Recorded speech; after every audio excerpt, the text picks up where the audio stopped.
자, 그래서 오늘 우리는 이 로마서 11장 26절부터 29절 말씀을 이제 본문으로 언약을 성취하시는 하나님의 열심이라는 제목을 가지고 함께 말씀을 나누도록 하겠습니다.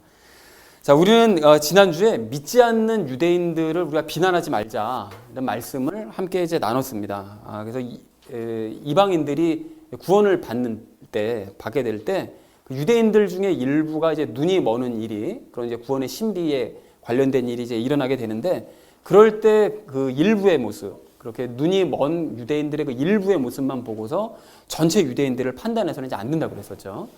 그리고 그들 중에 이제 나머지 일부, 그러니까 일부는 눈이 멀었는데 그 나머지 일부는 이제 예수님을 믿고 영접하는 그런 사람들이 이제 있기 때문에, 또 그런 사람들은 더 원래 가지에 더 잘 붙여질 수 있기 때문에, 원래 나무에 더 잘 붙여질 수 있기 때문에 우리는 그들을 비난할 것이 아니라 스스로의 믿음을 돌아보고 교만해지지 말자라는 얘기를 지난주에 함께 나눴습니다. 그래서 이와 관련된 세 가지 이야기를 지난주에 함께 나눴었거든요. 어떤 이야기들 우리 나눴을까요? 첫 번째 나눴던 이야기가 무엇이었죠? 그렇습니다. 적극성을 가지자고 그랬습니다. 우리가 지난주 본문 말씀을 보면서 이제 그동안 잘못 가지고 있었던 그 오해를 한 가지 이제 풀어야 될 것이, 하나님께서는 이제 사람들이 구원을 받았다고 생각하는 사람이 시험 들어서 넘어지면 직접 일으켜 주시고 하실 것 같지만, 사실은 일으켜 주지 않으신다고 그러셨죠. 넘어진 자들에겐 도리어 엄하심이 있다라고 이제 말씀하시는 그 내용을 우리 보면서, 우리가 그렇게 시험 들어 넘어질 때는 주님께서 주시는 그 기회를 빨리 붙잡아서 적극적으로 내가 일어나서 더 그것을 붙잡으려고 해야 된다라는 말씀을 드렸습니다. 그래서 예를 들었던 것이 기도로만 병을 낫으려고 하는 그런 사람들은 사실은 자신의 이제 구원 문제부터 더 돌아봐야 된다라는 얘기를 이제 말씀을 드렸었고요. 그리고 구원 이후에도 우리는 이제 더 적극적으로 예수님을 닮는 삶을 살도록 해야 된다라는 얘기도 이제 말씀을 드렸었죠. 그래서 우리가 아까 찬양했던 것처럼 그리스도 안에서 우리가 모든 것을 할 수 있다라는 것을, 아무것도 우리가 할 수 없으니까 아무것도 안 하는 것이 아니라 그리스도와 함께 모든 것을 할 수 있는 우리가 되자, 적극성을 가지자라고 첫 번째로 말씀드렸습니다. 자, 그런가 하면 우리 두 번째로 나눴던 이야기가 무엇이었을까요? 그렇습니다. 본성에 역행하자고 그랬습니다. 그래서 구원받기 이전에 우리가 했었던 그런 말과 행동들은 전부 죄와 하나 되어 있는 상태에서 했던 그런 말과 행동들, 익숙해진 것들이기 때문에 그 모든 것들을 다 부인해야 된다고 그랬습니다. 그래서 대부분이 사실은 우리가 신앙생활하는 그런 거의 모든 것들이 다 본성에 역행하는 일들인데, 가령 성경 읽기나 예배 드리기나 찬양하기나 또 삶 가운데 고난을 받는 것들이나 이런 모든 것들이 사실은 모두가 다 우리의 본성에는 역행하는 일들이라고 그랬었죠. 그래서 예수님과 함께 더 적극적으로 본성에 역행하는 이런 삶을 살아서 새로운 습관을 한번 들이자라는 얘기를 두 번째로 나눴습니다. 자, 그런가 하면 마지막 세 번째로 나눴던 이야기가 무엇이었을까요? 그렇습니다. 시야를 넓히자라고 그랬습니다. 우리가 지난주 그 본문 말씀을 보면서 유대인들의 그 일부만 보면서 판단하면 안 되는 것처럼, 같은 개념으로요, 사람의 일부의 어떤 그런 단면적인 모습만 보고 판단해서는 안 되는 거고, 또 한국교회의 일부 모습만 보고 전체를 판단해서도 안 되는 것이고, 말씀을 볼 때도 일부만 보고 자꾸 판단하려고 해서는 안 되는 것이다. 그러니까 우리가 그런 습관을 빨리 버리자고 말씀을 드렸습니다. 그래서 사랑하는 우리 나눔 있는 교회 성도님들 모두는 방금 말씀드린 이 세 가지 사항들을 실천을 하시되, 하나님께서 이 모든 일들 가운데 적극적으로 개입하시고 역사하신다는 사실을 여러분 꼭 기억하시기 바랍니다. 여러분, 그래서 하나님과 함께 더욱 적극적으로 행하시고 구원받은 자로서 합당한 삶을 살아가시는 저와 여러분 되어지시기를 다시 한번 주님의 이름으로 간절히 축원을 드립니다. 자, 그래서 지난주 말씀을 먼저 그 전체 주제를 이야기하고 이어서 이제 오늘 전체 주제 이제 나누고 난 다음에 앞절 말씀을 나누도록 하겠습니다. 지난주에 우리가 이 얘기를 나눴었거든요. 바르게 믿지 않으면 너희도 접붙여진 상태로만 있으면 언제든지 너희 꺾일 수 있고, 거꾸로 유대인이라 할지라도, 이미 꺾인 유대인이라 할지라도 바르게 믿으면, 그들이 바르게 믿는 자리로 나오면 다시 접붙여질 수 있다. 그러니까 중요한 것은 믿음이지 어떤 출신 성분이나 이런 것이 중요한 것이 전혀 아니다. 그러니까 믿음을 돌아봐야 된다 라는 얘기를 지난주에 했다면, 오늘 내용은 이겁니다. 그렇게 이제 믿은 유대인들, 진심으로 이제 믿어서 예수님을 영접한 그 유대인들은 이제 구원을 이제 받게 될 것인데, 그런데 이것은 그들을 향한 하나님의 언약의 성취다. 그러니까 하나님께서 아브라함과 언약하셨던, 그 언약을 맺으셨던 그 언약을 성취하는 것이 곧 그 남은 유대인들을 구원하는 바로 그 일이다 라는 것이 이제 오늘 본문 전체의 이제 주제입니다. 그래서 이 주제를 이 마음 가운데 간직하신 상태로 오늘 각절 말씀을 이제 보시면 그 내용들이 더 이해가 쉬우실 것 같은데요. 그래서 26절 말씀을 먼저 우리 좀 함께 한 목소리로 읽도록 하겠습니다. 함께 읽겠습니다. 시작. 그리하여 온 이스라엘이 구원을 받으리라. 이것은 기록된 바 시온에서 구출자가 나와 야곱에게서 경건치 아니한 것을 돌이키리니 라고 말씀하시는데요. 이 먼저 시작에 이 그리하여라는 이 말씀은 그 앞에 있는 25절 말씀을 봤습니다. 그러니까 25절 말씀이 무슨 내용이었었는가 하면 그 일부가 눈이 머는 일이 있을 것이라 라고 말씀하셨었죠. 근데 그 일부는 그렇게 눈이 유대인들이 멀어서 복음을 안 받아들이겠지만 성경에 없지만 우리가 유추해 볼 수 있는 것이 일부는 눈이 멀었지만 나머지 일부는 믿는 거죠. 믿어서 예수님을 영접하는 일이 있기 때문에 그리하여 온 이스라엘이 이제 구원을 받게 될 것이다 라고 이제 말씀을 하시는데요. 여기서 얘기하는 이 온 이스라엘은 모든 이스라엘 백성들 전체를 다 얘기하는 것이냐? 그것이 아니라고 말씀을 드렸었죠. 이게 아닙니다. 그러면 온 이스라엘은 도대체 무엇을 얘기하는 것이냐? 각 시대마다 믿은 그 모든 유대인들, 그러니까 믿은 유대인들, 믿음을 가진 유대인들, 그들의 총합이 온 이스라엘이다 라고 지난주에도 말씀을 드렸었죠. 그러니까 각 시대마다 하나님께서 그 남은 자들이 있다는 거예요. 그러니까 율법의 행위에 무릎 꿇지 않은 그 남은 자들을 전부 하나님께서 이제 모으셔서 그 믿은 모든 자들을 총합을 이제 온 이스라엘이 구원받는다라고 말씀하시더라는 것입니다. 자, 그래서 이제 이 말씀을 증명할 수 있는 것이 로마서 9장 27절 말씀인데요. 로마서 9장 27절 말씀도 이제 이사야서 말씀을 인용을 했는데 이렇게 되어 있습니다. 이스라엘 자손의 수가 바다의 모래 같을지라도 남은 자만 구원을 받을 것이다. 이렇게 분명하게 말씀하고 계시거든요. 그러니까 온 이스라엘이라고 해서 모든 이스라엘이 구원받는 것은 절대로 아니다. 그 중에 믿는 남은 자들만 구원받는 것이다. 라고 확인할 수가 있습니다. 자, 그리고 26절에서 기록된 바라고 되어 있는데 이 이사야서 59장 20절, 21절 말씀을 인용한 것인데요.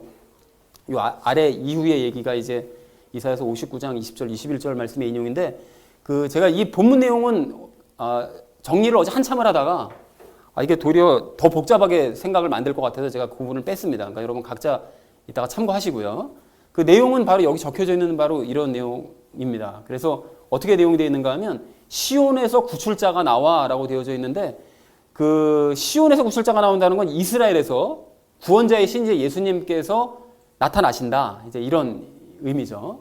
그래서 야곱은 유대인들을 얘기합니다. 성경에서 왜 그 구약 성경에서 특히 야곱을 얘기하면 그것은 거의 이제 유대인들을 가리키는 것이다라고 보시면 거의 틀림없습니다. 그래서 유대인들에게서 경건치 않은 것을 돌이키신다는 거예요. 예수님께서. 그러니까 믿는 자들을 경건한 모습으로 그들을 돌이켜서 이제 그렇게 만드실 것이다. 라고 이사야서 59장 20절에 이제 대언이 되어 있단 말이죠. 근데 그것을 한 시대만 그러니까 예수님 시대 때만 그렇게 하시는 것이 아니라 그 이후에 각 시대 때마다 모든 유대인들, 그러니까 믿고자 하는 유대인들은 전부 다 경건한 모습으로 예수님께서 돌이키신다라고 말씀을 하고 계십니다. 자, 그래서 전체 의미를 이렇게 정리해 볼 수 있는데요. 각 시대마다 남은 자들이 구원을 받아서 결국 믿는 자들 모두가 다 구원을 받을 것이다. 믿는 자들은 다 구원을 받을 것이다. 근데 이것은 이사야서 59장의 기록처럼 이스라엘의 구원자가 나타나서 유대인들에게 경건치 않은 것들을 이제 돌이키신 결과 그들 모두가 이제 구원을 받게 될 것이다. 믿는 온 이스라엘의 구원을 받게 될 것이다. 라고 이제 말씀을 하고 있습니다. 자, 그럼 이어진 27절 말씀을 좀 함께 읽을 텐데요. 좀 함께 읽겠습니다. 시작. 내가 그들의 죄들을 제거할 때에 이것이 그들을 향한 내 언약이니라 함과 같으니라. 역시 이사야서 59장 21절 말씀, 이어진 말씀 부분인데요. 여기서 그들이라는 것은 당연히 유대인들을 가리키고요. 또 그들을 향한 내 언약이라는 것은 그 아브라함과의 언약을 얘기합니다. 그러니까 유대인들의 죄를 제거하는 것이, 그래서 그들을 구원하는 것이 곧 아브라함과 맺은 언약이라는 것이죠. 그러니까 하나님께서 그 아브라함과 언약을 맺으실 때 너의 후손들을 이제 구원하겠다. 너와 너의 후손들을 정해진 땅으로 보내고 구원하겠다라고 말씀하신 바로 그 약속의 근거에서 이들이 패역하고 잘못을 저지르고 하나님께 불순종을 할지라도 끝까지 그들에게 기회를 주어서 믿는 자들을 구원하겠다라는 것이 이제 아브라함과 맺은 이제 언약이시라는 것이죠. 그래서 하나님께서는 이제 계속 그 일들을 해나가신다라고 말씀하고 있습니다. 그래서 27절 말씀 전체 의미를 이렇게 정리해 볼 수가 있는데요. 구원자가 유대인들의 죄들을 제거하는 것은, 즉 예수님께서 유대인들의 죄들을 제거하시는 것은 아브라함과 맺은 언약을 이행하는 것이다. 그 언약 때문에 이렇게 하시는 것이다. 그래서 이것은 또한 이사야서 59장의 말씀의 내용과 같다라고 정리해 볼 수가 있겠습니다. 자, 우리 이어진 28절 말씀을 우리 좀 함께 읽을 텐데요. 함께 읽겠습니다. 시작. 복음에 관하여는 그들이 너희로 인해 원수된 자들이지만 선택에 대하여는 그들이 조상들로 인해 사랑받는 자들이니 라고 말씀하시는데요. 왜 그럼 하나님께서 이렇게 언약을 철저하게 지키시려고 하시느냐라는 것에 대해서 그 이유에 대해서 얘기합니다. 그러니까 이렇게 얘기하는데요. 복음에 관하여는 이라고 얘기하는데 복음적인 입장에서 생각을 해보면 유대인들을 한번 생각을 해보면 이렇다는 거예요. 그들이 즉 유대인들이 너희로 인해 라고 되어 있는데 너희라는 거는 이방인들을 얘기합니다. 그러니까 예수님을 잘 믿는 이방인 너희들 때문에 원수된 자들이라는 거예요. 하나님께서 그들을 원수로 생각하신다는 거예요. 복음적인 입장에서 생각을 해보면 유대인들은 너무 복음을 안 받아들이고 이방인들은 복음을 빨리 받아들이니까 그런 이방인들과 비교했을 때 너희는 원수라는 거예요. 원수, 유대인들이. 자, 그렇지만 선택에 대하여는 하나님께서 그 훨씬 전에 아브라함을 먼저 선택하신 그 입장에서 생각을 해보면 그들이 조상들로 인해, 조상들이 누굽니까? 아브라함과 이삭과 야곱, 그런 그 조상들로 인해 사랑받는 자들이라는 거예요. 그러니까 하나님께 사랑받는 자들이라는 거죠. 즉 아브라함과의 약속 때문에 하나님께서 그들을 거의 이렇게 표현하면 좀 그렇지만 의무적으로 사랑을 해야 될 그런 자들이라는 거예요. 그러니까 자식이라고 왜 10자식 낳고 정말 말썽 부리는 자식이라고 그냥 내 자식 아니다 이렇게 할 수는 없는 거잖아요. 그러니까 어쩔 수 없다고 표현하면 좀 그런데 어쨌든 그런 자식도 이제 사랑을 하는 것처럼 아브라함과의 약속 때문에 그들은 사랑을 해야 될 자들이라는 거예요. 하나님께서. 자, 그래서 28절 말씀을 전체 의미를 이렇게 정리해 볼 수 있는데요. 복음적인 입장에서 생각하면 유대인들은 잘 믿는 이방인들 때문에 하나님께는 원수이지만 선택의 입장에서 생각해 보면 유대인들은 아브라함으로 인해 사랑을 받는 자들이다. 그렇기 때문에 하나님께서는 그들에게 계속 기회를 주시는 것이다. 라고 정리를 해볼 수가 있습니다. 자, 그리고 이제 마지막 29절 말씀을 우리 좀 함께 읽을 텐데요. 함께 좀 읽겠습니다. 시작. 하나님의 선물들과 부르심에는 뜻을 돌이키는 일이 없느니라 라고 말씀하세요. 그래서 여기 보면 선물들이라는 것은 뭘까요? 선물이. 구원의 선물. 그러니까 구원이죠. 믿는 자들에게 베푸시는 것 구원. 그것이 선물이고요. 부르심이라는 것은 또 뭘까요? 부르심은 구원의 기회를 주신다는 거죠. 그러니까 구원의 기회를 주셔서 그 기회를 받아들이는 사람들은 하나님의 선물을 받는 거죠. 그렇게 정리를 할 수가 있습니다. 그래서 뜻을 돌이키는 일이 없다고 말씀하시는데요. 구원의 위에 방금 말씀하신 것처럼 구원의 기회들을 주시고 또 실제로 구원하시는 그 일들을 하나님께서는 돌이키시지 않는다. 그러니까 아브라함과 한번 언약을 맺은 것이기 때문에 내가 얘네들이 불순종한다고 해서 얘 구원 안 해. 구원의 기회조차 안 줄 거야. 이렇게 하시는 것이 아니라 한번 언약을 맺으셨기 때문에 계속해서 구원의 기회도 주시고 그들을 믿는 자들을 구원하시고 하는 일을 계속 뜻을 돌이키지 않냐고 계속 해나가신다라고 말씀하고 있습니다. 자, 그래서 전체 의미를 이렇게 정리할 수 있는데요. 하나님께서는 믿는 자들을 구원하시고 구원의 기회를 주심에 있어서 뜻을 돌이키는 일은 없으시다. 자, 그러면 이따가도 말씀드리겠지만 유대인들에게만 이렇게 하시느냐? 아니죠. 우리 이방인들에게도 하나님께서 구원의 기회를 주시고 실제로 믿는 자들을 구원하시는 것은 뜻을 돌이키지 아니하시고 계속해서 이루어가십니다. 그래서 그것을 우리가 마음속에 확인하실 필요가 있는데요. 자, 그래서 본문 말씀을 이렇게 정리를 해볼 수가 있는데요. 각 시대마다 남은 유대인들이 구원을 받아서 믿는 자들은 모두 이제 구원을 받게 될 거다. 그리고 그러니까 그것은 이사야서 59장의 말씀처럼 구원자가 나타나서 유대인들의 죄들을 제거하시고 경건케 하시면 그렇게 예수님께서 나타나셔서 유대인들의 죄들을 제거하시고 경건케 하시면 그러면 유대인들이 모두 구원받고 그 믿는 모든 자들은 다 이제 구원을 받게 될 거다. 그것이 이제 26절, 27절 말씀의 내용이고요. 그 다음에 이제 28절 내용은 이겁니다. 복음적인 면에서 유대인들은 하나님의 원수지만 선택의 면에서 생각해보면 그들은 사랑받아야 될 자들이다. 하나님의 사랑받는 자들이다. 그것이 이제 28절의 내용입니다. 그러니까 그렇기 때문에 하나님께서는 언약에 의해 뜻을 돌이키지 않으신다는 거예요. 그러니까 아브라함과의 그 맺으신 그 언약 때문에 뜻을 돌이키지 않으시고 유대인들에게 기회를 주시고 구원을 하실 거다. 계속해서 구원을 해나가실 거다. 그렇기 때문에 모든 유대인들이 구원을 받는 건데 여기서 말씀하시는 것은 모든 유대인들에게 기회는 주시지만 그들 모두를 다 구원하신다는 것이 아니고 그렇게 기회를 주셨을 때 믿는 자들 모두를 하나님께서는 구원하신다. 이 일을 돌이키지 아니하시고 계속해 나가실 것이다. 라는 것이 오늘 본문 전체의 내용이 되겠습니다. 자, 그래서 결론을 이렇게 맺어볼 수가 있는데요. 이렇게 생각할 수 있습니다. 하나님께서는 아브라함과의 약속 때문에 마지막까지 유대인들에게 구원의 기회를 주시고요. 그리고 예수님을 믿는 자들을 계속해서 구원해 나가실 것이다. 그것이 이 세상 끝날까지 하나님께서 정하신 그 날까지 그 일들을 계속해 나가실 것이다 라는 것이 오늘 우리가 함께 나눌 본문 말씀 전체의 내용입니다. 그래서 여기까지 우리가 이야기를 나누셨다면 나머지 이야기들은 삶에 적용하면서 이야기를 나누도록 그렇게 하겠습니다. 자, 그래서 오늘 본문 말씀을 전체적으로 묵상하면서 우리가 오늘 첫 번째로 좀 나눌 이야기는 오해를 버리자라는 것입니다. 여러분, 이 몇 주 동안 제가 계속 이제 말씀을 계속 드려왔는데요.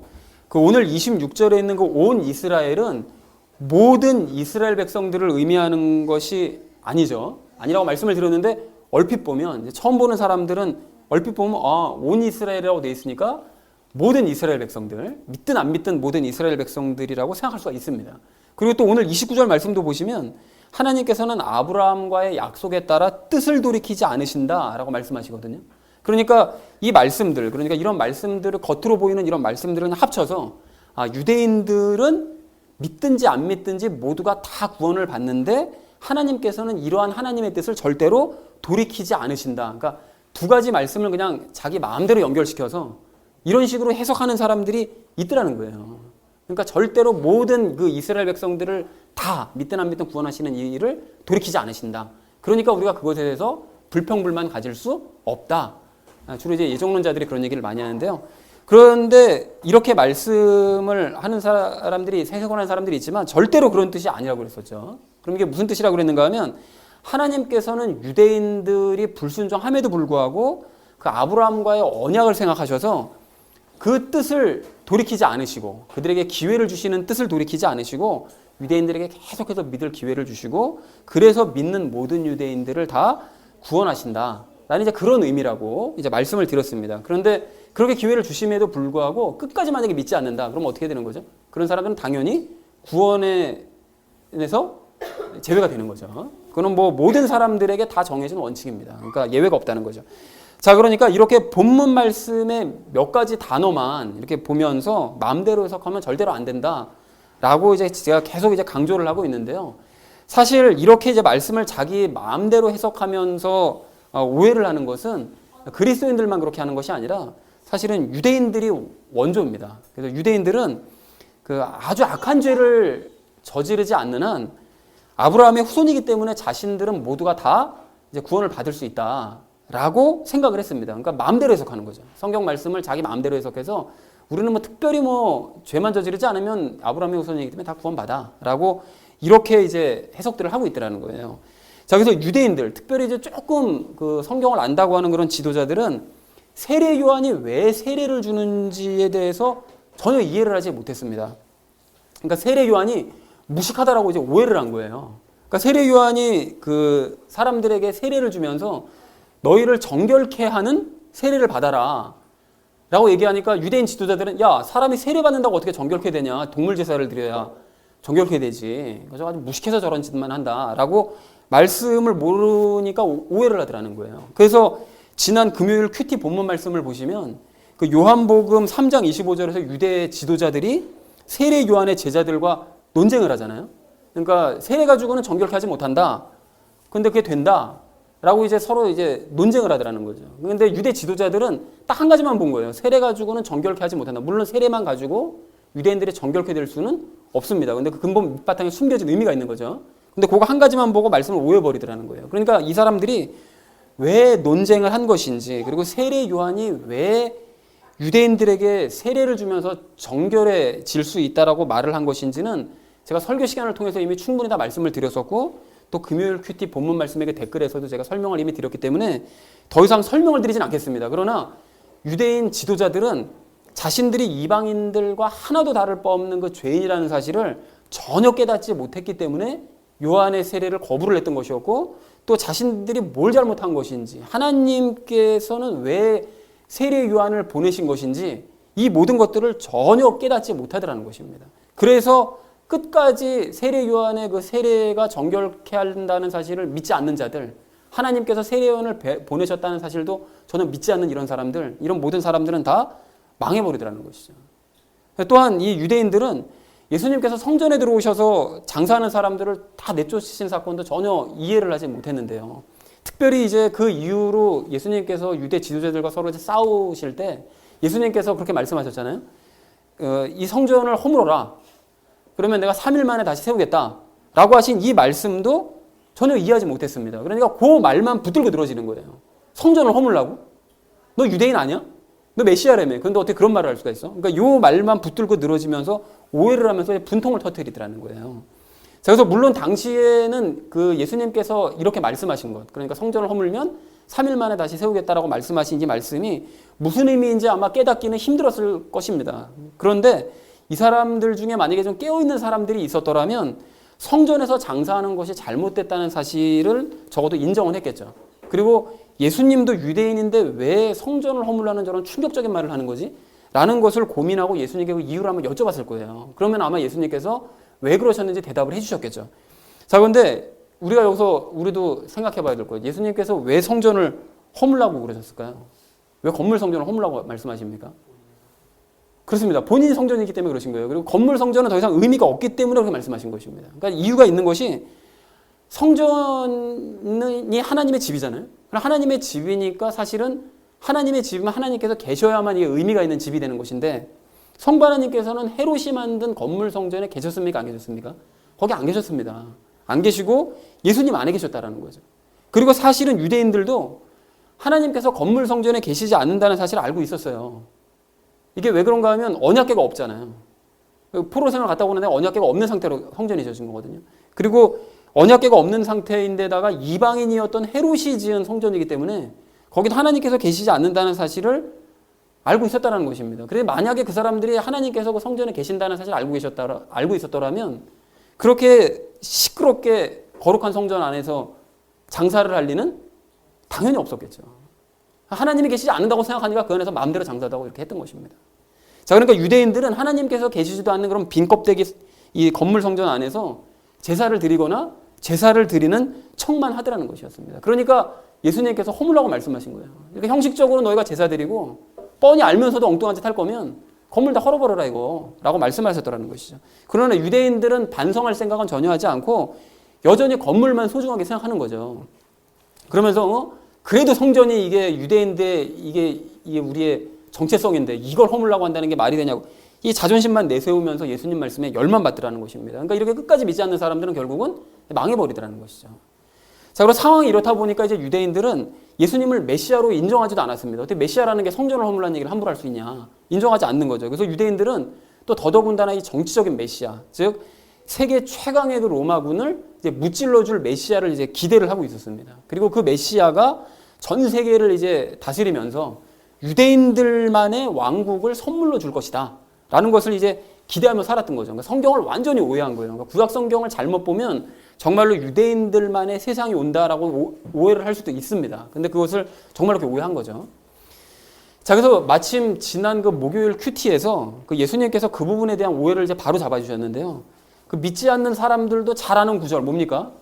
요한복음 절수까지 기억하죠. 요한복음 3장 16절. 이거 뭐 믿지 않는 사람들도 알고 있는데 3장 16절 17절에서 뭐라고 말씀하시는가 봤더니 이렇게 말씀하세요.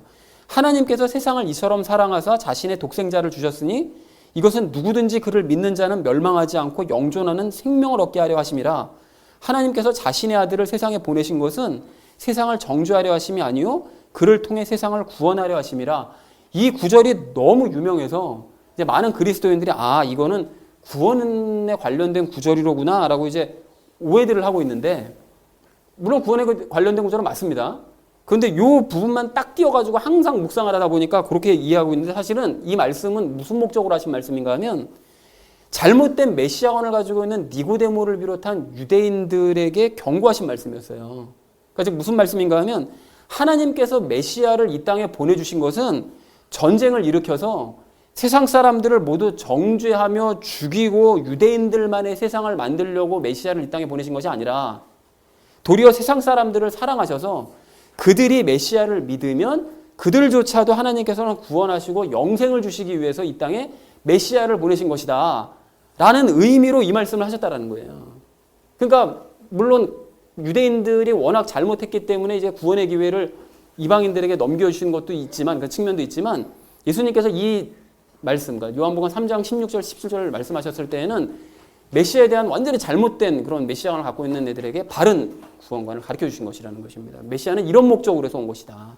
뭐 세상 그 로마군을 무찌르기 위해서 온 것이 아니다라고 분명하게 말씀하시더라는 것입니다. 그리고 도리어 성전 그 정결의식, 예수님께서 성전에 들어가셔서 잘못된 것을 전부 없애려고 하셨을 때 예수님을 방해하고 공격한 그런 유대인들이야말로 진짜 믿음을 갖지 않고 잘못된 메시아관을 너희가 끝끝내 버리지 않는다면 너희야말로 정죄받고 멸망할 것이다 라는 것을 경고하신 말씀이라는 거예요. 근데 실제로 끝까지 믿지 않은 이런 유대인 지도자들은 결국이 다 망해버리더라는 것이죠.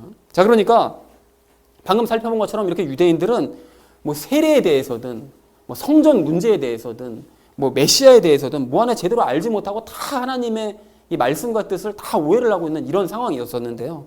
그런데도 자신들의 잘못을 전혀 깨닫지 못하고 자신들이 도리어 구원받는 일이 마땅하다라고 생각을 하면서 그것이 아브라함과 하나님께서 맺으신 언약, 그 약속의 성취다라고 착각을 하고 있더라는 것입니다. 그러니까 우리가 뭐 이런 성경을 뭐 잘못 이해하든 말든 하나님께서는 무조건 아브라함의 후손인 우리를 구원해 주셔야 되는 거야 라고 당연하게 생각을 하고 있더라는 것이죠. 자, 그리고 그렇게 끝까지 오해하고 착각하면서 돌이키지 않은 그런 유대인들은 결국은 망할 수밖에 없더라는 것입니다. 그러나 이런 와중에서도 하나님께서 주시는 기회를 붙잡아서 예수님을 믿은 사람들은 다 구원을 받더라는 것이죠. 자, 그런데 이러한 이제 유대인들처럼 역사가 오래되진 않았지만 이 시대의 그리스도인들 역시 이 유대인들처럼 말씀과 하나님의 그런 뜻을 오해하는 경우가 정말로 많은데요. 그러니까 어쩌면 역사가 이렇게 똑같이 이렇게 놀랍도록 똑같이 반복될 수 있을까 싶을 정도인데 그 유대인들이 아브라함의 후손이니까 당연히 우리는 구원받는다라고 생각을 했던 것처럼 지금 이 시대의 그리스도인들도 내가 몇 대째 신앙의 집안이다, 집안 사람이다, 또는 모태신앙이다, 나 어렸을 때부터 교회 다녔다 라고 한 사람들은 구원의 문제에 대해서 심각하게 고민을 하질 않아요.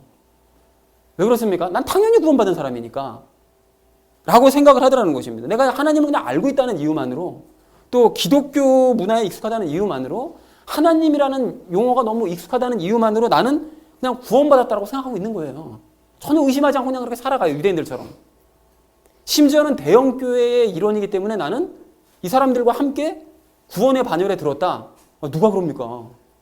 거기 큰 교회 다닌다고 그래가지고 어떻게 구원받아요? 그러니까 그렇게 그냥 막연하게 생각하면서 산다는 거예요. 그리고 이렇게 기본적인 문제조차 오해하다 보니까 성경 말씀들이나 영적인 원리들을 오해하는 경우는 훨씬 더 많은데요. 뭐 가령 이런 사람들은 유대인들처럼 자신들이 불신자와 똑같거나 더 못한 사람일 수 있다는 사실을 전혀 인정하지 않습니다. 유대인들이 세례요한이 세례 주면서 너희는 이방인들과 다를 바가 없는 존재야 라고 얘기했을 때 전혀 인정하지 않잖아요. 어떻게 이방인과 유대인 우리를 비교를 해? 이렇게 열받아 하잖아요. 근데 지금 이 시대 그리스도인들도 너도 교회는 다니지만 이방인과 다를 바 없어. 불신자들과 다를 바 없어. 라고 얘기하면 굉장히 기분 나빠한다는 거예요. 그러니까 제가 예수님 믿기 전에 그 교회를 다니던 어떤 친구가 있었는데 친구 중에 교회 다니는 애가 있었는데요. 그때 당시에는 제가 교회를 다니지 않아서 이걸 잘 몰랐는데 지금 돌이켜서 생각해보면 그 친구는 그렇게 신앙이 좋은 친구가 아니었습니다. 교회 그냥 안 다니니까 그냥 신앙이 그냥 좋은 애련이 생각했지만 사실은 걔가 했던 행동들과 말들을 가만히 생각해보면 지금 생각해보면 신앙이 좋은 애가 아니었던 거예요. 근데 그 친구는 교회에 다니지 않는 그런 사람들을 은근히 무시하고 아무것도 모른다는 식으로 항상 얘기를 하더라는 거죠. 넌 아무것도 모른다. 아무것도 몰라 너희는. 이런 식으로 항상 얘기를 하더라는 거예요. 그러니까 그런 친구들은 자신이 불신자들과 똑같거나 또는 불신자보다도 못할 가능성이 있다는 사실을 전혀 의심하지도 고민하지도 않을 수 있었다는 거예요. 그런데 이런 그리스도인들이 사실은 정말로 많더라는 거죠. 그냥 교회에 다닌다는 이유만으로 불신자들을 그냥 무시하고 멸시하고 자기는 그들보다 더 못할 수도 있는데 그들을 손가락질하는 이런 일들이 많더라는 것이죠. 또한 유대인들이 건물 성전에 집착했던 것처럼 어떤 그리스도인들은 예배당 건물을 성전이라고 얘기를 하면서 하나님께서 그 안에만 사신다고 생각하는 사람들이 있습니다.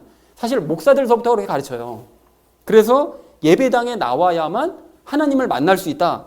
이런 식으로 가르친다라는 것입니다. 그리고 그런 식으로 생각해서 교회에 들어와서 사는 사람들이 있어요. 하나님은 자기 안에 계셔야 되는데 건물인 이 예배당 건물 안에 계신다. 예배당 안에서만 계신다라고 생각한다라는 것이죠. 그런데 웃긴 것은 유대인들이 성전이 소중하다고 그렇게 얘기를 하면서도 그 안에서 장사하잖아요. 그거와 비슷하게 지금 이 시대의 그리스도인들도 예배당을 성전이라고 얘기하면서 소중하다라고 고백을 하면서 실제로는 그 안에서 이자놀이하고요. 성도들끼리. 그리고 자기 사업을 위해서 예배당에 오는 사람들이 있더라는 것입니다. 자기 사업 잘 되게 하기 위해서 예배당에 오는 사람들이 있더라는 거예요.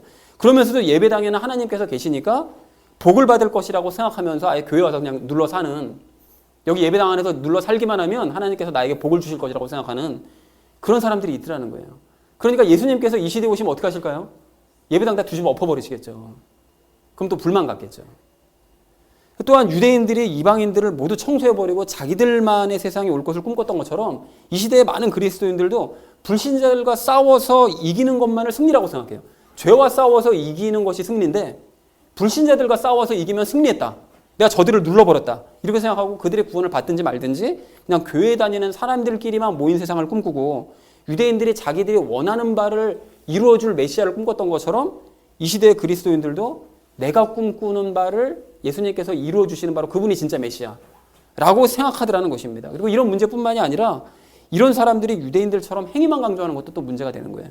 이런 사람들일수록 정기적으로 금식하고 기도원 가고 노방전도하고 모든 사람들이 다 알도록 죽으라고 봉사하거든요. 그런 사람들 아주 유명해요. 어쩜 저렇게 열심히 봉사하시느냐고 전부 다 입에 침 마를 정도로 칭찬받는 그런 사람들인데 예수님의 믿음으로 예습관 한 가지를 고치는 것이 그렇게 자기 힘으로 100가지 노력을 하는 것보다 훨씬 더 중요한 일이라는 것을 이런 사람들은 전혀 깨닫지 못합니다. 너희는 도대체 뭐 하는 거냐는 거예요. 아무 일도 안 하고 그렇게 뭔 예수님을 믿는다고 그렇게 까부냐는 거예요. 그런 사람들이 도리어 우리를 우습게 보더라는 거죠. 그러니까 유대인들과 똑같을 정도로 놀라울 정도로 똑같은 이 시대의 이런 그리스도인들이 이렇게 유대인들과 똑같은 잘못을 반복하는 이유가 뭐냐? 왜 그런 것이냐? 어쩜 이렇게 유대인들과 똑같은 것이냐? 이유가 있습니다. 유대인들처럼 성경을 바르게 알지 못하고 오해하기 때문에 그러는 거예요. 그래서 유대인들과 똑같은 잘못을 반복해서 저지를 수밖에 없더라는 것입니다. 유대인들이 성경 모르니까 그랬던 것처럼 지금 이 시대 그리스도인들도 성경을 모르니까 그런 일들을 하더라는 거예요. 그래서 성경을 바르게 하는 것이 너무나 중요한데 그래서 바르게 가르쳐 주려고 하면 그런 사람들일수록 또 뭐라고 얘기하죠? 그렇게 말세에만 갇혀 있는 그런 신앙생활 한다고 또 많은 채를 하더라는 거예요. 그러니까 이게 답이 없는 거예요. 답이. 배울 생각을 안 하니까. 그러니까 유대인들 중에 눈먼 자들이 성경을 알지 못하고 오해해서 예수님도 알아보지 못하는 바람에 예수님을 끝까지 거부했다가 결국 망해버렸던 것처럼 이 시대의 많은 그리스도인들도 성경을 바르게 깨닫지 못해서 그냥 자기 소견에 오른 대로 열심히 그냥 믿고 행하기만 하다가 결국은 끝끝내 예수님 알아보지 못하고 바른 믿음 갖지 못하면 결국은 눈먼 유대인들처럼 망할 수밖에 없다는 것입니다. 사랑하는 우리 나눔 있는 교회 성도님들 모두는 말씀을 바르게 깨달으시기 바랍니다. 여러분 그래서 바르게 믿고 진정한 구원의 반열에 이르시는 저와 여러분 되어지시기를 주님의 이름으로 간절히 축원을 드립니다. 자, 오늘 본문 말씀을 전체적으로 묵상하면서 두 번째로 나눌 이야기는 하나님께서 무엇을 중요하게 여기시는지를 알자라는 것입니다. 여러분 오늘 29절 말씀을 좀 다시 한번 보십시오. 하나님께서는 뜻을 돌이키는 일이 없으시대요. 즉 아브라함과의 그 언약 때문에 그 후손들을 결코 포기하지 않으시고 끝까지 그들에게 구원의 기회를 주신다라는 것입니다. 자, 그렇다면 아브라함과의 언약은 뭐냐? 오늘 26절, 27절 말씀을 보십시오. 거기 보시면 이사야서 59장 말씀을 인용하고 있는데 이 구절을 전체적으로 보시면 하나님께서는 뭘 언약이라고 말씀하시죠?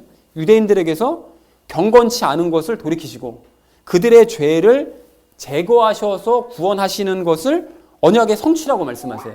그러니까 즉 그들에게 구원의 기회를 주셔서 죄들을 제거하시고 죄를 제거한 사람들을 경건하게 만들어 가시는 것, 그것이 언약을 성취하는 것이고 그 일을 끝까지 이루어 가신다라고 말씀하시더라는 것입니다. 자, 그래서 야곱이 그렇게 죄된 삶을 살고 불경건한 삶을 살았을 때 하나님께서 야곱을 포기하지 않으셨던 이유가 바로 그겁니다. 아브라함과의 언약이 있으니까 야곱에게 끝까지 기회를 주심으로써 그를 구원하시고 그를 경건케 만드는 일을 하신 것이고 또 역사 내내 하나님 앞에 불순종했던 이런 유대인들에게도 끝까지 기회를 주셔서 그들 중에 믿는 남은 자들을 하나님께서 구원하셨던 것이고 심지어 예수님마저 십자가에 못 박아버린 이 패역한 이스라엘 백성들을 완전히 버리지 않으시고 그들에게 끝까지 구원의 기회를 주시고 그래서 예수님을 믿는 자들을 구원하시고 경건케 하셔서 아브라함과의 언약을 성취하시더라는 거예요. 그러니까 하나님께서 계속해서 역사 내내 유대인들에게 기회를 주시는 것은 아브라함과의 언약 때문에 그렇게 하시더라는 것입니다. 자, 그럼 유대인들에게만 이거 해당되는 얘기냐? 절대 그렇지 않고요. 우리가 그동안 살펴봤던 것처럼 이방인들 각자에게도 우리 하나님께서는 끝까지 기회를 주십니다. 그리고 그렇게 기회를 주셔서 접붙여진 그 이방인들에게도 하나님께서는 아브라함과의 언약을 적용시켜 주시는데요. 어떻게 그럴 수 있는가 생각해 보면 로마서 4장 16절 말씀을 보면 이렇게 말씀하세요. 그것은 곧 율법에 속한 자들에게만 아니라 아브라함의 믿음에 속한 자들에게 그 약속을 확고하게 하려 하심이니 그는 하나님 앞에서 우리 모두의 조상이라. 그러니까 믿는 자들은 모두가 유대인이든 이방인이든 모두가 다 아브라함의 후손이라는 것이죠. 자, 그러니까 하나님께서는 아브라함과의 이런 언약에 근거해서 접붙여진 이방인인 우리의 죄를 제거하시고 우리가 경건해지도록 우리에게도 끝까지 기회를 계속해서 주시더라는 거예요. 자, 그리고 이것이 하나님께서 가장 중요하게 여기시는 일이시고 또한 이 일을 이루심으로 말미암아 아브라함과 맺으신 그 언약을 성취해 가시더라는 것입니다. 자, 그러니까 우리도 신앙생활에 있어서 가장 중요하게 생각해야 될 점이 뭘까요? 당연히 아브라함과 맺으셨던 이 언약, 죄들을 제거하고 죄의 사함을 받고 그리고 경건케 되는 것, 경건케 하시는 대로 경건케 되어져 가는 것, 이것이 우리가 신앙생활에서 가장 중요하게 생각해야 되는 일인 줄로 이렇게 믿습니다. 하지만 안타깝게도 정말로 많은 그리스도인들이 조금 전에 말씀드렸던 것처럼 그런 잘못들이요. 교회 오래 다니면 그냥 자동으로 구원받는다고 오해하고 건물 예배당에 있기만 하면 하나님께서 거기에 계시기 때문에 거기서 온갖 복을 받을 것이라고 오해하고 또 하나님께서 불신자들과 싸워서 승리하게 만들어 주실 것이라고 막연하게 생각하고 교회 사람들만 복 받을 것이라고 그냥 그렇게 믿고 심지어는 하나님께서 나에게 재물을 안겨주실 것이라는 그런 헛된 희망을 꿈꾸면서 그런 것들이 하나님께서 우리에게 이루어주실 언약의 성취다 라고 자기 마음대로 생각하는 이런 부분들이 정말로 큰 문제라는 것입니다. 뭐가 중요한지를 전혀 깨닫지를 못하고 있는 거예요. 그래서 사랑하는 우리 나눔 있는 게 성도님들 모두는 죄가 제거되고 점차 경건한 삶을 살아가고 있는 우리에게 이미 언약이 성취되었는 줄로 믿으시기 바랍니다. 여러분, 그렇다면 그것으로 만족하시고 헛된 소망이나 오해들은 이제 버리시고요. 하나님께서 중요하게 여기시는 바로 이 삶에만 전념하며 살아가시는 저와 여러분 되어지시기를 주님의 이름으로 간절히 축원을 드립니다. 자, 오늘 본문 말씀을 전체적으로 묵상하시면서 이제 마지막 세 번째로 우리가 함께 나눌 이야기는 언약을 성취하신 하나님께서 구체적으로 어떤 열심을 내시는지를 알자라는 것입니다. 여러분, 방금 말씀드렸던 것처럼 하나님께서는 사람들의 이제 죄를 제거하시고요. 또 죄를 제거한 사람들을 경건하게 만들어 가시는 것을 이제 언약의 성취라고 생각하시고 그 일을 가장 중요하게 생각하신다고 이제 말씀을 드렸습니다. 그런데 여기서 죄를 제거하신다는 것은 당연히 이제 구원과 관련이 있고요. 또 죄를 제거하신 이후로 경건케 하신다는 것은 이제 성화와 거룩한 삶을 살아가는 것과 이제 관련이 되는 것이겠죠. 그래서 이 두 가지와 관련돼서 이제 하나님께서 이제 열심을 내시는데 좀 세부적으로 이 부분에 대해서 말씀을 나누고자 한다면 먼저 구원과 관련돼서 우리 하나님께서 어떤 열심을 내시는가. 여러분 26절 말씀을 좀 다시 한번 보실까요? 26절 말씀 보시면 하나님께서는 최종적으로 온 이스라엘을 구원하신다라고 말씀하십니다. 그러니까 계속 말씀드리지만 여기서 말씀하는 온 이스라엘이라는 것은 믿지도 않는 유대인들을 포함한 온 이스라엘이 아니라 당연히 각 시대마다 하나님께서 주신 기회를 받아들인 믿는 자들, 그 믿는 자들 전체를 말씀하는 거죠. 그런데 여기서 한 가지 하나님의 입장에서 우리가 이 말씀에서 주목할 것이 있는데 하나님께서는 그렇게 각 시대마다 모든 사람들에게 기회를 주시고 또 그래서 믿는 사람들을 구원하시는데 그 믿는 사람들을 왠지 이미지가요. 절대로 놓치지 않고 하나하나 차곡차곡 그 사람들을 모으셔서 결국은 온 이스라엘 백성들을 만들어내시더라는 거예요. 차곡차곡 절대 한 명도 놓치지 않고 다 믿는 자들을 모으셔서 온 이스라엘을 만들어내시더라는 것이죠. 그리고 이 말씀은 믿음으로 아브라함을 조상으로 삼은 이방인들에게도 똑같이 적용되는데요. 하나님께서는 각 시대마다 이방인들 한 사람 한 사람에게 모두 다 구원의 기회를 주시고 그 구원의 기회를 받아들인 사람들을 믿은 사람들을 놓치지 않고 다 한 사람 한 사람 모으셔서 충만한 수를 채우시더라는 것입니다. 이렇게 열심을 내시더라는 거예요. 그래서 요한복음 18장 9절 말씀을 보면 이렇게 말씀하시는데요. 이것은 그분께서 하신 말씀 곧 아버지께서 내게 주신 자들 중에서 내가 하나도 잃어버리지 아니하였나이다 하신 말씀이 성취되게 하려 함이더라. 이렇게 말씀하세요. 그러니까 이것이 아브라함과의 언약을 성취하시는 우리 하나님께서 구원과 관련돼서 우리에게 행하시는 열심입니다. 즉 당신에게 오도록 열심히 구원의 기회를 주시고 또 온 자들은 절대로 놓치지 않으시고 다 모으셔서 끝까지 보호하시는 일. 그러니까 예수님께서 다시 오시는 그날까지 구원에서 절대로 떨어지지 않도록 끝까지 보호하시는 이 일을 하시더라는 것입니다. 그러므로 우리 모두는 끝까지 믿음만 붙들기 원합니다. 그리하여 우리를 붙들고 계신 예수님의 손길을 느끼시고 구원을 확신하시기를 정말 간절한 마음으로 소망을 합니다. 자, 그런가 하면 하나님께서 구원하신 이후에 우리로 하여금 이제 경건한 삶을 살게 하신다고 아까 내가 말씀을 드렸는데, 언약의 성취의 그 두 번째, 그 경건한 삶을 살게 하신다고 했는데, 경건한 삶을 살게 하시기 위해서 어떤 열심을 내시는가? 그것을 우리가 마태복음 그 마지막 장과 절 28장 19절 20절 말씀에 주목할 필요가 있습니다. 거기서 이렇게 말씀하시거든요. 그러므로 너희는 가서 모든 민족들을 가르치고 아버지와 아들과 성령의 이름으로 그들에게 침례를 주며 무엇이든지 내가 너희에게 명령한 모든 것을 그들에게 가르쳐 지키게 하라. 보라, 내가 세상의 끝까지 항상 너희와 함께 있느니라, 이렇게 말씀하세요. 그러니까 예수님께서는 구원받은 제자들과 세상의 끝날까지 함께 계시겠다라고 약속을 해주셨는데요. 그런데 그렇게 끝까지 함께 하실 테니까 뭐라고 말씀하시죠? 사람들에게 예수님을 가르치래요. 그렇게 말씀하시고 명령한 것들을 그들로 하여금 지키게 내게 해라 라고 말씀하시더라는 거예요. 근데 여러분, 이 말씀은 단순하게 지식으로 그들을 가르쳐라 이렇게 말씀하신 것이 아닙니다.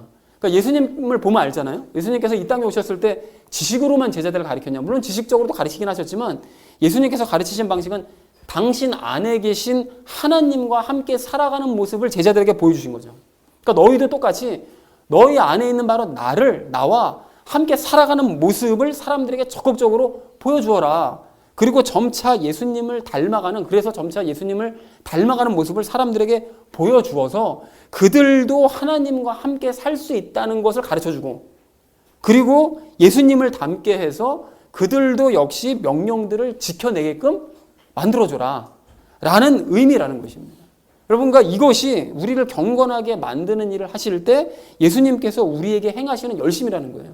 나도 변화시키시고 나를 본 다른 사람들도 변화시키시는 이런 일을 열심을 내시더라는 거예요. 그리고 이렇게 예수님과 함께 살면서 예수님을 닮아가는 그런 사람들, 그 일에 열심을 내는 사람들을 우리 하나님께서는 특별 대우해 주시는데요. 여러분, 로마서 8장 이후에 이렇게 말씀하세요. 아무나 우리를 대적하거나 정죄할 수 없고 하나님께서 친히 우리를 위해 중보하시며 환난이나 곤경이나 핍박이나 기근이나 벌거벗음이나 위험이나 칼이나 사망이나 생명이나 천사들이나 정사들이나 권능들이나 현재 있는 것들이나 장래 있을 것들이나 높음이나 깊음이나 다른 어떤 창조물이라 할지라도 능히 우리를 그리스도 예수 우리 주 안에 있는 하나님의 사랑으로부터 떼어놓을 수 없다라고 선포하시더라는 거예요. 즉 예수님과 함께 살면서 예수님을 닮아가는 그런 사람들에게 우리 하나님께서는 한량없는 사랑을 부어주시고 그 사람들을 보호해 주신다는 것입니다. 자, 그렇다면 저와 여러분은 더더욱 우리와 함께 하시고 우리를 변화시키시는 그 예수님을 인식하시고 또 예수님을 닮아가는 삶에만 전념하시기를 바랍니다. 여러분, 그래서 하셔서 곧 다시 오실 예수님께 큰 칭찬을 받는 우리 모두가 되어지기를 간절한 마음으로 소망합니다. 사랑하는 우리 나눔 있는 교회 성도님들 모두는 우리를 위해서, 그리고 언약을 성취하시기 위해서 이렇게 열심히 일하시는 우리 하나님께 늘 감사하시면서 아브라함의 자녀로 부족함이 없는 성도님들 되어가시기를 주님의 이름으로 간절히 축원드립니다. 자, 이제 말씀을 정리합니다. 오늘 우리는 이 아브라함과의 언약에 의해 온 이스라엘 백성들이 이제 구원을 받을 것이라는 말씀을 함께 나눴는데요. 세 가지 이야기 나눴죠. 많은 그리스도인들이 온 이스라엘이라는 의미뿐만이 아니라 성경을 오해해서 전혀 엉뚱한 신앙생활들을 하는 경우가 많은데, 우리는 유대인들을 따라가는 경우가 많은데 우리는 절대로 그렇게 하면 안 된다, 주의해야 된다라고 말씀드렸고요. 그리고 하나님께서는 아브라함과의 언약을 정말 중요하게 생각하셔서 죄를 없애시고 경건케 하는 삶에 정말 열심을 다하시는데, 그러니까 당연히 우리도 그러한 신앙생활을 열심을 내야 된다라고 말씀을 드렸었고요. 그리고 하나님께서는 아브라함과의 그 언약을 이루어내시기 위해서 믿는 자를 절대로 놓치지 않으시고 또 예수님을 닮게 하는 일에 열심을 내신다고 말씀을 드렸는데요. 우리도 역시 그 열심에 동참을 해서 예수님을 열심히 닮아가자. 그래서 하나님께서 예비하신 놀라운 사랑을 부음받자라고 말씀을 드렸습니다. 사랑하는 우리 나눔 있는 교회 성도님들 모두는 이러한 하나님의 열심을 기억하셔서 이제 신앙생활에 있어서 무엇을 가장 중요하게 생각해야 되는지, 무엇을 소망하면서 살아가야 되는지를 분명하게 마음 가운데 새기시는 저와 여러분 되어지시기를 주님의 이름으로 간절히 축원을 드립니다. 우리 함께 기도하겠습니다.